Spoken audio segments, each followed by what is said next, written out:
We got a 2017 Mazda 6. We're going to install an amplifier, as you can see.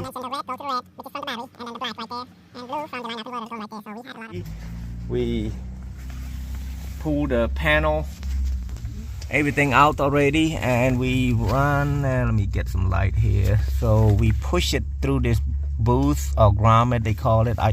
I call it booth.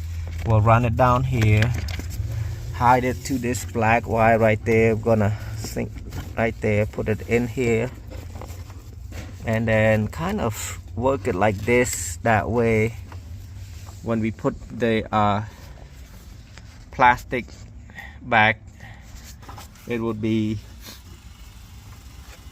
tight in there instead of pushing it out. So I'm gonna show you where I'm gonna tap the wire because I'm using line out converter. So I'm crimping this male insulated quick disconnect right there. It's called a male. The female look the other way, but this is a male. I'm gonna go look for blue, yellow. I think this is a speaker wire right there. Blue, white, and red, yellow. So I got red,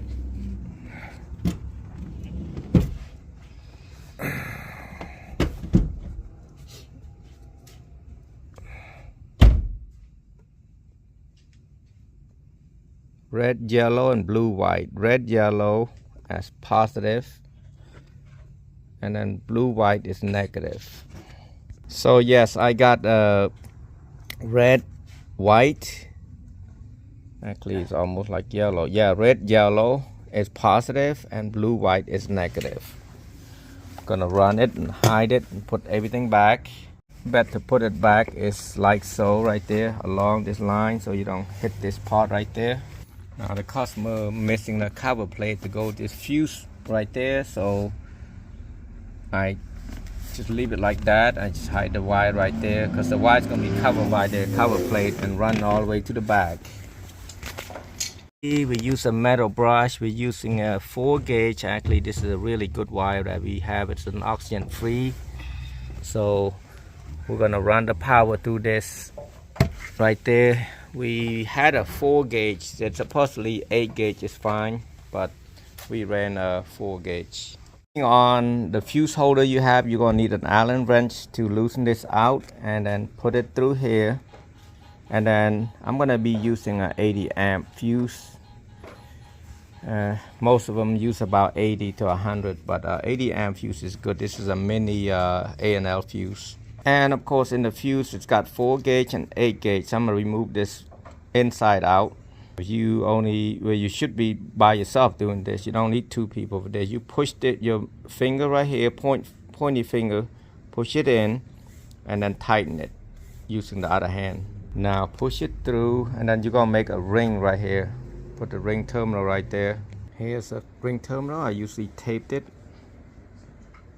like so. All that I want to express is that we are using a 4 gauge because in case the customer doesn't want this amp and want to get an upgrade, it's easier to do than having an 8 gauge. So I kind of have it done like so. And basically the wire that I ran, I believe the red and yellow is positive, so I hook it up to the white and gray of this line out converter. This line out converter is called KISS-LOCK 2. It does have a remote output when the radios turn on. And also for the black wire that I ran from the, I think it's blue and white, is negative. I use that white, black, and gray black. So I'm only using 1 channel for this to make the sub work. And then also I got positive, negative, and positive. Actually, I might have to bridge this. So in order to bridge this, we're gonna have to put a positive right here and a negative right here to bridge it, because we're gonna do a 4 ohm bridge. I ran the RCA jack to the input over here of the amplifier. It should be input. I don't think he got it on input. Yep, he's got it on input right there. So that's got to be on input. Use a 10mm socket and just I loose already and just tight it. I tried it over here, it's not a good idea. Plus this is only 250 amp anyway, so it might draw too much. Plus another 80 amp, it might not be a great idea, so I did it over here instead. And make sure it's tight so the battery is charged again. And also try not to do too much force. Basically, if you push it too much, you can break this whole battery terminal. And next we're just gonna have to use the tie it right here so it doesn't move. If I mentioned the red, go to the red, which is from the battery, and then the black right there, and blue from the line out converter going right there. So we had a lot of this copper wire, so this is not a good idea right here to cut it right here. Next time I think it's better to put like a cloth here and then cut it so it's not sticky like this. So guys, after installing Mazda, I need to know, you can comment below, see if you want me to do the video longer or this is enough, meaning step by step. You know, it might be about half an hour type deal video, but uploading the video it took forever. So 6 minutes on my Wi-Fi, it took me about 25 minutes to upload.